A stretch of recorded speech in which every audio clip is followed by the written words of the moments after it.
Hello everyone, welcome back to my channel. Before starting the video, please subscribe and keep watching for more details videos. Sha'Carri Richardson's 2025 season has looked nothing like the force she displayed in Budapest 2 summers ago. Once the standard bearer of women's sprinting, she has opened this year with results that tell a different story.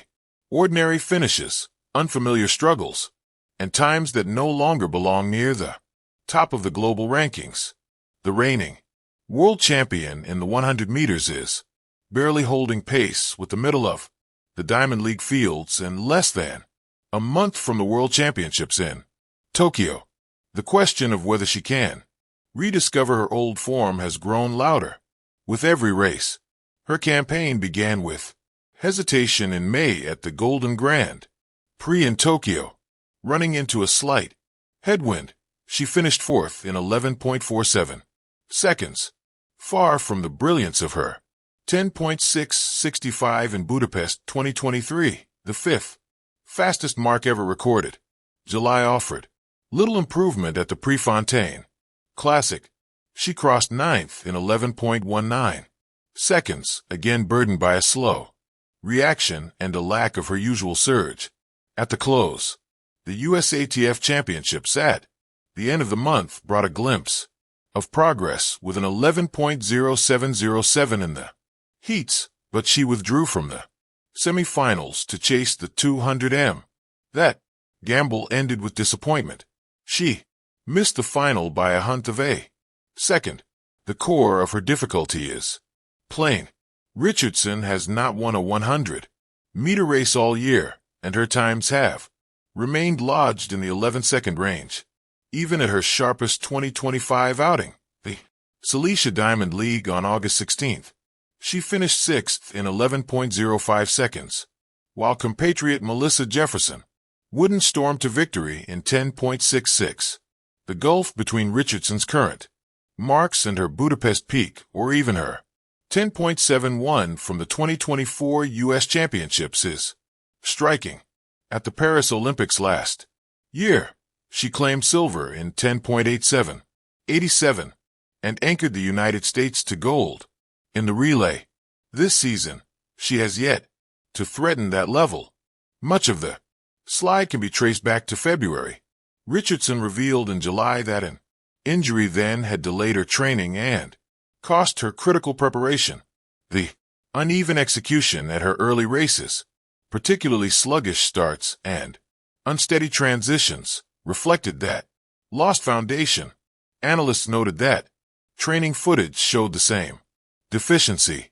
For an athlete whose strength lies in building relentless speed after 40 meters, the lack of rhythm has been decisive. The setbacks of 2025 extend beyond the track.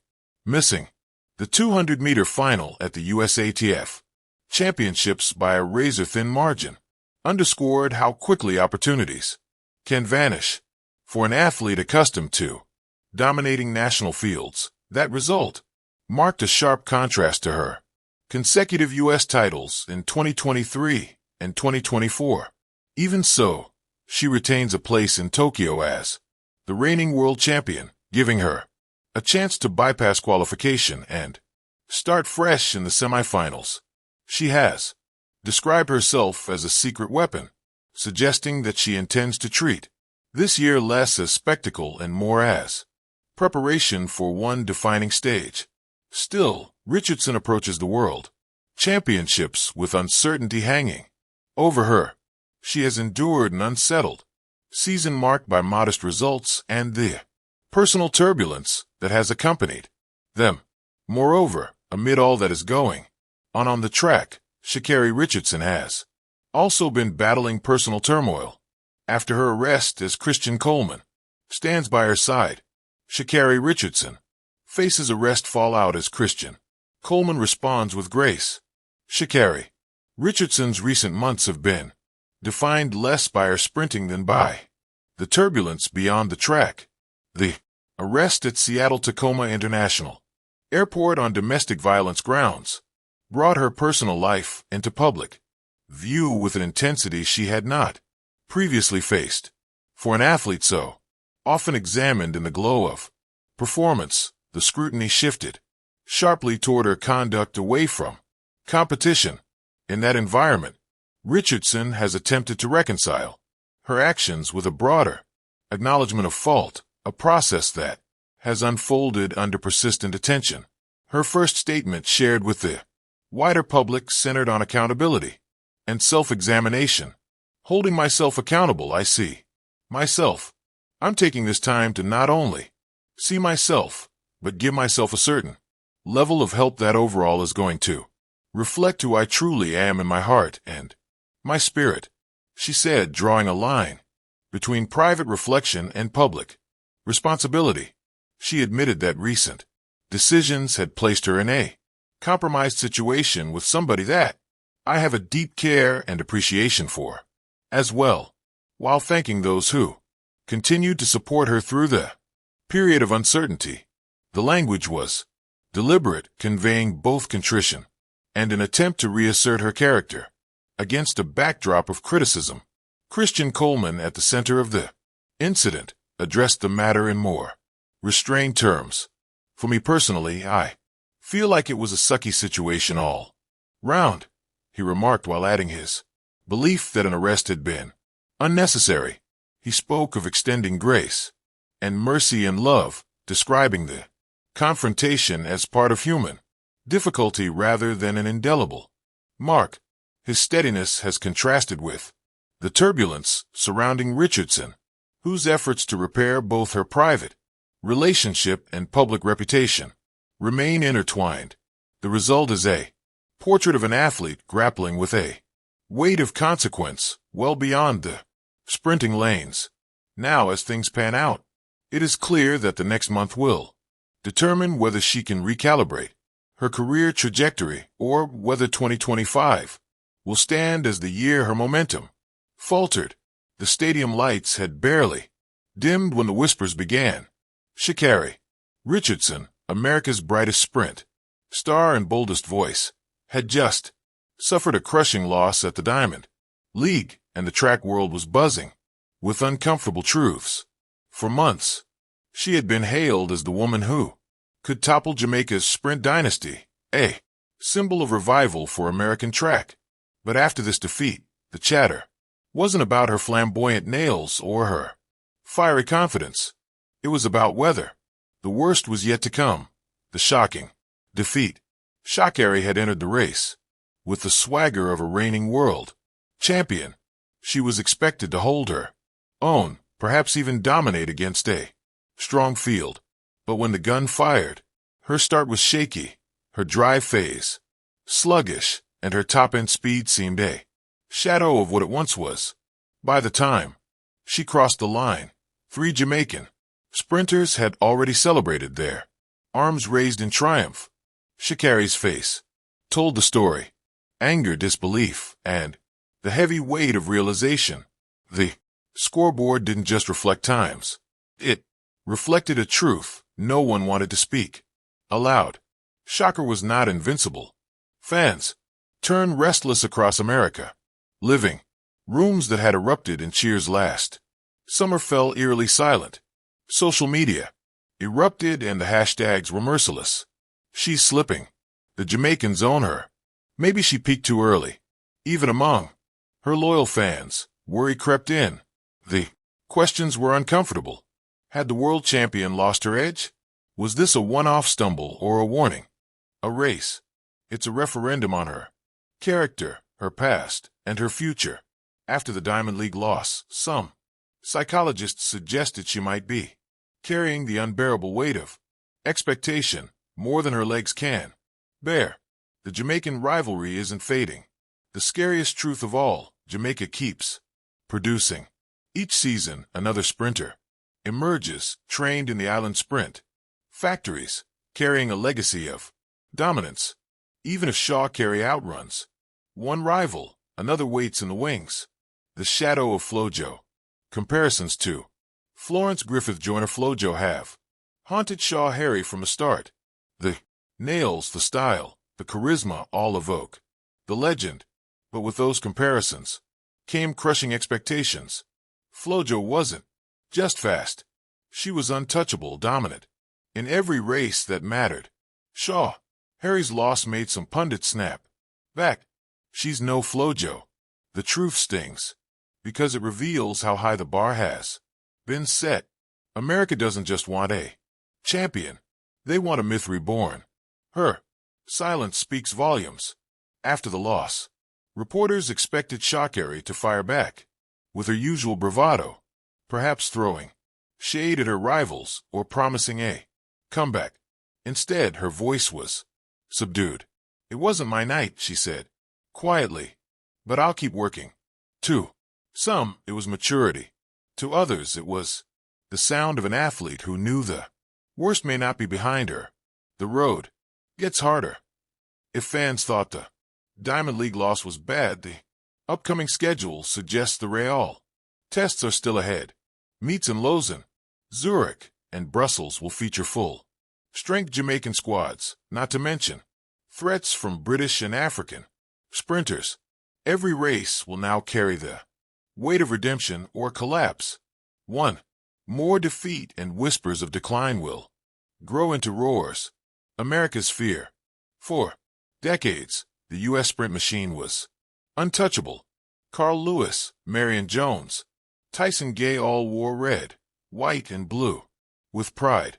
But in recent years, Jamaica has flipped the script, particularly in women's sprinting.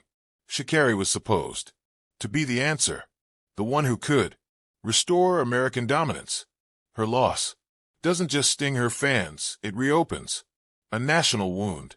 What if the U.S. can never reclaim the crown? Sha'Carri's crossroads. Every athlete faces a moment of truth, a fork in the road where excuses no longer suffice. For Sha'Carri, that moment has arrived. She can crumble under the weight of expectation, or she can transform this loss into fuel. Her talent is unquestionable.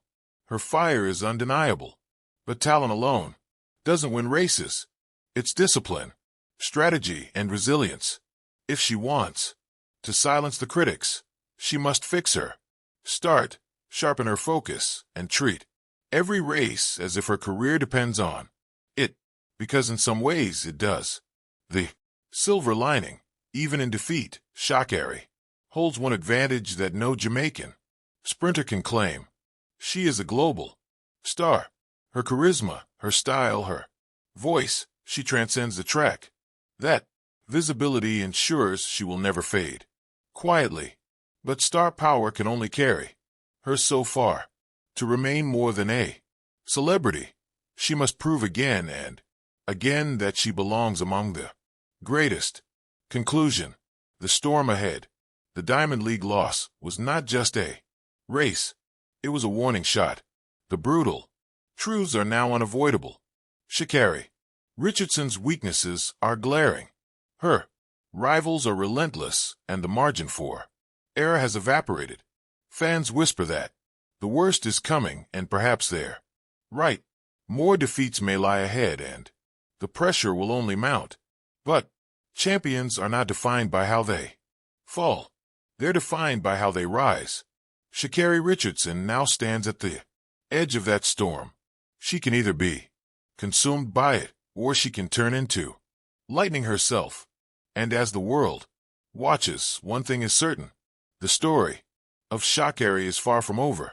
The worst may be coming, but so too may her greatest triumph. The rise, the rival, the ruin. Sha'Carri Richardson, once the undisputed queen of the 100m, recently faced a jarring reversal of fortune at the Diamond League final in Brussels, a rare stumble that exposed vulnerabilities in her season. Brussels breakdown. In the 100-meter final, she finished a surprising 8th place, with 11.23s, far below expectations, and trailing Olympic gold medalist Julian Alfred, 10.88s. Legit.ng Nigeria News. Outsports. Conditions and context. Chilly weather and sluggish starts compounded her difficulties, visibly slowing her momentum once she realized a podium spot was out of reach. Outsports. She had also withdrawn from the 200m entry shortly before race time, signaling possible concerns behind the scenes. Outsports. A season of struggle. This wasn't an isolated misstep. It reflects a pattern of underperformance that contrasts starkly with her past dominance. Shanghai/Suzhou. Richardson failed to clinch top honors in the 200m, finishing third, 23.11s, behind Daryl Nada's dominant run. Let'sRun.com. Sportskeeda. Shaman. A surprise came when 19-year-old Tori Lewis edged her into second place, 22.96s versus 22.99s. Pulse Sports Kenya. +1. These setbacks painted a picture of inconsistency. Even her early season form was far from her peak. Why the fall? 1. Injuries and compromised preparation. Richardson's training was disrupted by a February injury that delayed her preseason buildup. Even when she returned, her starts were sluggish and her preparation seemed incomplete. Essentially sports. 2. Technical weaknesses, the start. An Achilles heel has been her weak block starts. Fans and analysts noted she pushes nearly downward rather than forward in the first strides, unlike her rivals who leverage proper angles for momentum. Reddit. Sha'Carri's strength is her finishing. Her starts let her down. If she could get that right, she would be unbeatable. A stark assessment from track and field fans. Reddit. 3. Mounting competition. Julian Alfred has emerged as a formidable rival, taking Olympic gold and the Diamond League title in Brussels, often capitalizing on Richardson's mistakes. Legit.ng Nigeria News. BBC. The personal turmoil. Off the track, Richardson has faced serious personal challenges that could affect her performance. Recent airport incident. In late July, she was arrested at Seattle Tacoma International Airport on a fourth-degree domestic violence charge after a physical altercation with her boyfriend, fellow sprinter Christian Coleman. Surveillance footage showed her shoving him into a wall and throwing headphones at him. People.com. The Washington Post. Richardson publicly apologized, citing past trauma and committing to seek professional help. Coleman declined to press charges and expressed continued support for her. The Washington Post. The Cut. The Times of India. These emotional stresses likely disrupted her mental focus and training rhythm heading into major meets.